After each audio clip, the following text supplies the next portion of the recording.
A hot sunny afternoon in Coleman, Texas, USA. A son and his wife, who had come to visit their parents, were happily playing dominoes.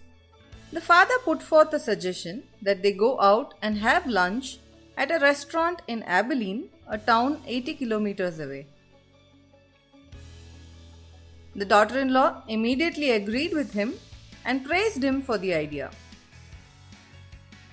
The son said, "Let's all go together," and looked at his mom while he thought about the difficult, dusty, hot drive in his mind. "I haven't been there for a long time now and have been thinking of making this trip," said his mom, who rushed to get ready. They set off on the long road journey, reached the restaurant in Abilene, famished and tired. To their bad luck, the food was as bad as the drive. After a tiresome 4 hours, they reached home exhausted and frustrated. Nobody spoke a word. There was pin-drop silence in the house. To break the silence, someone said, "It was an awesome trip, wasn't it?" Hearing this, Mom poured out the truth. "We should have just stayed home. I went along since you three were so thrilled." The son replied, "Do you think that I am mad to drive all the way to Abilene drenched in this heat?" The daughter-in-law added that she wasn't that interested in traveling either. "It's been long since we met each other, and I thought it'll make our parents happy," she confessed. Dad finally broke silence. "I pitched in the idea thinking you might be bored at home. I did not really want to go to Abilene at all." The group just stood there, perplexed, wondering, if none of us really wanted to go, then why did we go through the struggle of traveling all the way to Abilene and back?